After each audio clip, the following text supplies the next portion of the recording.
आज के इस वीडियो में हम बात करने वाले हैं कि how to buy a motherboard. अगर आपने ध्यान दिया हो चैनल पे तो आज तक मैंने पहले कभी ऐसा वीडियो बनाया नहीं है। मुझे भी लगा, जब ये क्वेश्चन आने लगे ना तो मुझे भी लगा कि यार मैंने कभी बनाया नहीं कि मदरबोर्ड लेते वक्त क्या क्या चीज़ें आपको देखनी चाहिए, क्या क्या चीज़ें हैं जिसका ध्यान रखना चाहिए। तो वीडियो बहुत इंपॉर्टेंट है। और अभी पिछले कुछ दिनों में ऐसे क्वेश्चन आ रहे थे कि सर नया सिस्टम बिल्ड करना है, CPU सिलेक्ट कर लिया है, कुछ लोगों ने CPU बाय भी कर लिया है, अब वो सिस्टम बिल्ड करना चाहते हैं लेकिन मेरा वेट करके बैठे हैं कि सर बताओ कौन सा मदरबोर्ड लूँ या मदरबोर्ड सिलेक्ट करते वक्त क्या क्या चीज़ें देखनी चाहिए। ये मैं आपको समझाना चाहता हूँ, ठीक है। तो उसकी बात तो बाद में करेंगे, लेकिन उससे पहले कुछ चीज़ें हैं जो मैं आपको क्लियर करना चाहता हूँ, समझाना चाहता हूँ। और उसके बाद की कहानी इस पे ही डिपेंडेंट है, पूरी कहानी समझ में आ जाएगी। तो कोई भी जो ये CPU की कंपनी है ना, जो चिपसेट मैन्युफैक्चर करती है या CPU मैन्युफैक्चर करती है, वो कंपनियाँ अपनी हर एक नई जनरेशन में कुछ CPUs लॉन्च करती है और कुछ चिपसेट भी लॉन्च किए जाते हैं, ठीक है। जैसे कि मैं एग्जांपल के साथ बात करूं तो जैसे Z270 था, तो Z270 के भी दूसरे वेरिएंट होंगे, मतलब एक मेन चिपसेट होगा और उसके फिर छोटे वर्जन भी होंगे। ऐसे करके 3 4 5 तक अलग अलग चिपसेट लॉन्च किए जाते हैं। एक सबसे बड़ा चिपसेट होता है, फिर उसके बाद छोटा, फिर उससे छोटा, फिर उससे छोटा, ऐसे करके सबसे छोटा एक बजट चिपसेट भी डिज़ाइन किया जाता है। वहाँ पर हम इन सब में क्या डिफरेंस होता है मैं पहले बता चुका हूँ, लेकिन इस वीडियो के लिए बता देता हूँ कि सबसे मेन चिपसेट होगा ना, उसमें सारी जो बसेज है, सारी लेन, सारा सपोर्ट फुल अमाउंट में, सारी टेक्नोलॉजी फुल अमाउंट में होगी। और ये जितने भी दूसरे छोटे चिपसेट होते हैं उनमें कहीं ना कहीं कटौती करके सबसे छोटा वाला होगा ना, वो सबसे बजट चिपसेट होगा, सबसे बजट यूजर को ध्यान में रख के ऐसे रेंज ऑफ चिपसेट डिजाइन किए जाते हैं, as well as range of processor भी डिजाइन किए जाते हैं। सबसे बड़ा प्रोसेसर, फिर उससे छोटा, फिर उससे छोटा, फिर उससे छोटा, सबसे छोटा जो कि बजट प्रोसेसर होता है। तो ऐसे ही किसी भी जनरेशन में आपको 5-6 अलग अलग चिपसेट मिल जाएंगे। एक ही चिपसेट पे बेस्ड दूसरे चिपसेट होंगे छोटे छोटे, और ऐसे ही उसी जनरेशन में आपको नंबर ऑफ CPUs भी मिल जाएंगे। यहाँ पे एग्जांपल के लिए मैं 5-6 कह रहा हूँ, लेकिन किसी भी जनरेशन में देखोगे ना तो मोबाइल CPUs, नोटबुक CPUs और जो मेन डेस्कटॉप के CPUs, लैपटॉप के CPUs, Xeon के CPUs, सर्वर के CPUs, ऐसे मिला के काफ़ी 22, 23, 25, 30 तक भी प्रोसेसर होते हैं। लेकिन हम कंज्यूमर लेवल पर बात करें तो एग्जाम्पल के लिए हम मान लेते हैं कि किसी एक जनरेशन में 5 अलग अलग CPU है, ठीक है। एक सबसे बड़ा, फिर एक सबसे छोटा, इसमें सब आ गया, i3, i5, 7 सब कुछ, ठीक है। और राइजन की भी ऐसी कहानी है, राइजन में भी यही चीज़ है, राइजन 3, राइजन 5, राइजन 7। और जो चिपसेट है, मान लेते हैं कि 5 अलग अलग चिपसेट डिज़ाइन किए जाते हैं, सबसे बड़ा चिपसेट और सबसे छोटा है, बीच में सारे आ गए।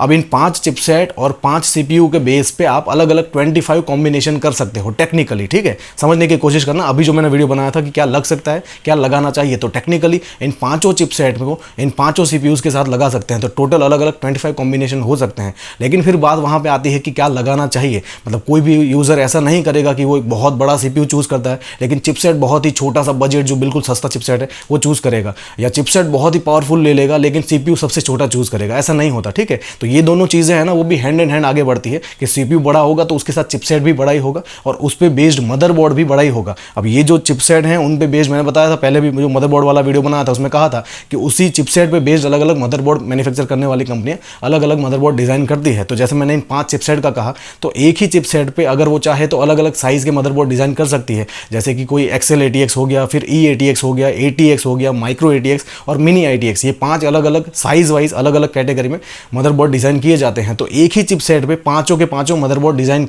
कर सकते हैं अगर हम करना चाहें। लेकिन जैसे मैंने कहा कि करना नहीं चाहिए, फिर मदरबोर्ड मैन्युफैक्चर करने वाली कंपनियां, जो इंजीनियर्स की टीम है, वो भी चीज़ सोचती है कि जैसे बजट चिपसेट है तो उसमें फिर XL ATX मदरबोर्ड बनाने का कोई मतलब ही नहीं है, क्योंकि वहाँ पर प्रॉपरली सपोर्ट ही नहीं है। तो जो XL ATX और E ATX मदरबोर्ड होते हैं जो बड़े बड़े, उसमें बहुत ज़्यादा पॉर्ट्स होते हैं, बहुत सारे स्लॉट्स होते हैं। लेकिन अगर कोई चिपसेट ही छोटा है, उसमें है ही नहीं फिजिकली, तो फिर वहाँ पे वो कैसे ऐड करेंगे। तो जो मदरबोर्ड होगा ना, जो बड़ा सा मदरबोर्ड होगा, उस पर चिपसेट भी बड़ा सा लगाया जाएगा, और जो छोटा मदरबोर्ड होगा ना, उस पर चिपसेट भी छोटा लगाया जाएगा, ठीक है। अब ये सारी चीज़ें अगर सही से समझ में आ गई है तो आपकी बात पे आते हैं कि कैसे सिलेक्ट करें मदरबोर्ड।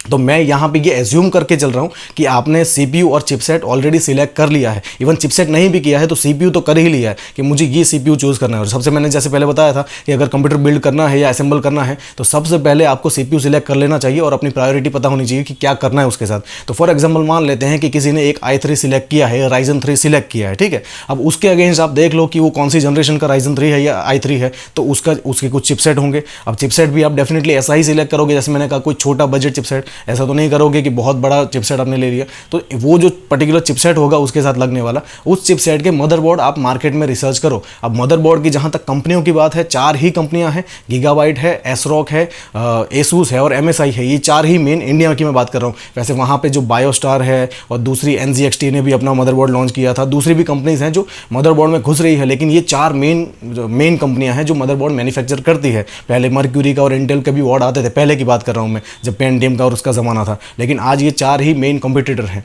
अब जैसे आपने फॉर एग्जाम्पल कोई चिपसेट सिलेक्ट कर लिया है, CPU सिलेक्ट कर लिया है, तो उसके बेस्ड मदरबोर्ड मार्केट में रिसर्च करो। फॉर एग्जाम्पल फिर फाइनली बात बजट पे भी आती है कि टोटल आपका सिस्टम का बजट कितना है, उसमें से जो मदरबोर्ड के लिए बजट एलोकेट आपने किया होगा उस पर्टिकुलर रेंज में आप मदरबोर्ड सर्च करोगे। फॉर एग्जाम्पल हम मानते हैं कि 8 से 10 हज़ार आपका बजट है मदरबोर्ड का, तो उतनी रेंज में आप मदरबोर्ड सर्च करो। फॉर एग्जांपल आपको कोई एक एसूस का मिलता है, एक MSI का भी मिलता है, उसी रेंज में आपको गीगाबाइट का भी मिल जाएगा। चारों कंपनियों के पास ना अलग अलग कैटेगरी के मदरबोर्ड होते हैं, मतलब ये कंपटीटर होते हैं, तो एक दूसरे के हिसाब से ही वो लोग देख देख के ही एक जैसे ही मदरबोर्ड ओवरऑल डिज़ाइन करते हैं।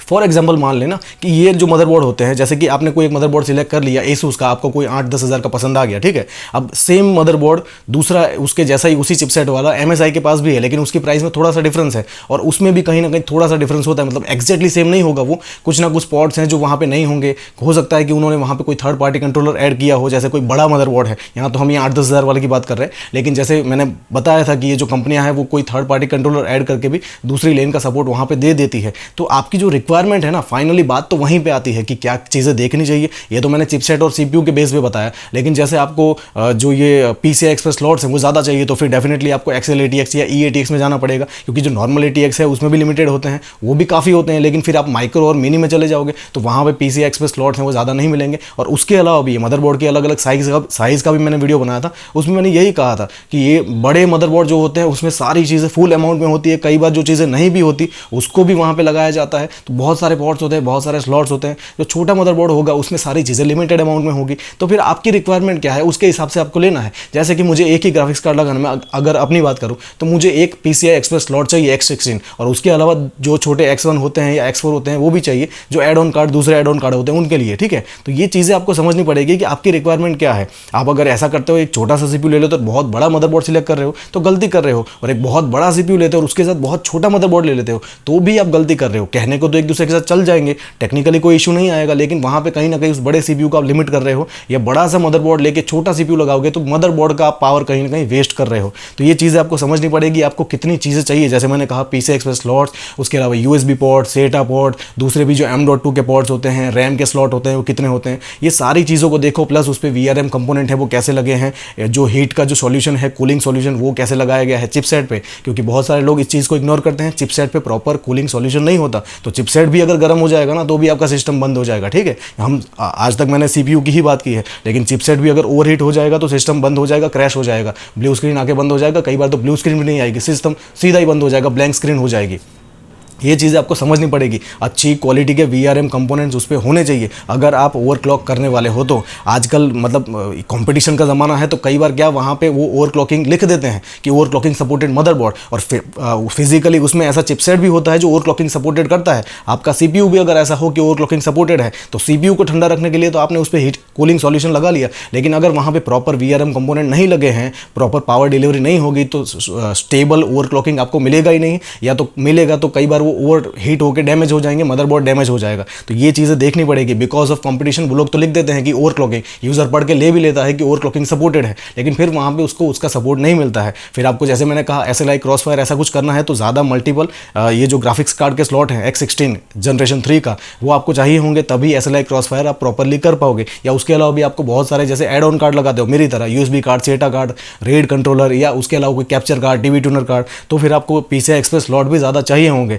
आपको अगर ज़्यादा मल्टीपल हार्ड ड्राइव्स और ये सब लगानी है तो देख लेना कि वहाँ पे प्रॉपर SATA पोर्ट्स अवेलेबल है। अगर नहीं है तो फिर आपको एड ऑन कार्ड परचेज करना पड़ेगा। तो ये एड ऑन कार्ड की जो कहानी है ना, मतलब एड ऑन कार्ड से जितना बच सको ना उतना दूर रहो। सबसे पहले मदरबोर्ड पे ही फिजिकली उसे ढूंढो, ठीक है। मदरबोर्ड पे अगर नहीं मिलता है तो फिर आप एड ऑन कार्ड लगाओ ना, तो वो सही बात है, वरना डायरेक्टली एड ऑन कार्ड लगाओगे तो कई बार कंपैटिबिलिटी के इश्यू आते हैं, नेटिव सपोर्ट नहीं हुआ। एड ऑन कार्ड में भी कई बार नेटिव सपोर्ट होता है, कई बार नहीं होता। तो ये चीज़ें समझनी पड़ेगी। ये जो पर्टिकुलर चीज़ है ना मदरबोर्ड का सिलेक्शन, इस पर मैं चाहूँ तो 1 घंटे से भी ज़्यादा लंबा वीडियो बना बना सकता हूँ, हर एक चीज़ को मैं डिटेल में बता सकता हूँ, लेकिन यहाँ पे इस वीडियो को मैं ज़्यादा लंबा नहीं करना चाहता। आई होप ये इन्फॉर्मेशन आपके लिए काफ़ी होगी, और फिर भी अगर आपको कुछ नहीं समझ में आता है तो फिर मुझे बताइए। और जैसे मैंने कंपनी का बताया, बहुत सारे लोग कंपनी का पूछते हैं कि सर कौन सी कंपनी का सही है, तो भाई इसमें कोई ऐसा नहीं है, सारी कंपनियाँ बेस्ट है। मैंने चारों के मदरबोर्ड यूज़ किए हैं और आज तक मुझे किसी में कोई प्रॉब्लम आया नहीं है। हो सकता है आपको आया हो, तो फिर उस कंपनी के साथ मत जाना, दूसरी कंपनी के साथ चले जाना। और जैसे मैंने कहा कि अगर आप 8-10 हज़ार का कोई सिलेक्ट करते हो, एसूस का कोई है जो कि 10 हज़ार का है, और उसके अगेंस्ट MSI का है जो कि 11 हज़ार का है, लेकिन उसमें कुछ फीसेस ज़्यादा है, तो 1000 रुपये ज़्यादा डालो, वो ले लो, ठीक है। या एसूस का कोई बेटर आपको मिल जाता है तो वो ले लो, या गीगाबाइट का कोई उससे बेटर मिल जाता है जहाँ पे कुछ पॉट ज़्यादा हैं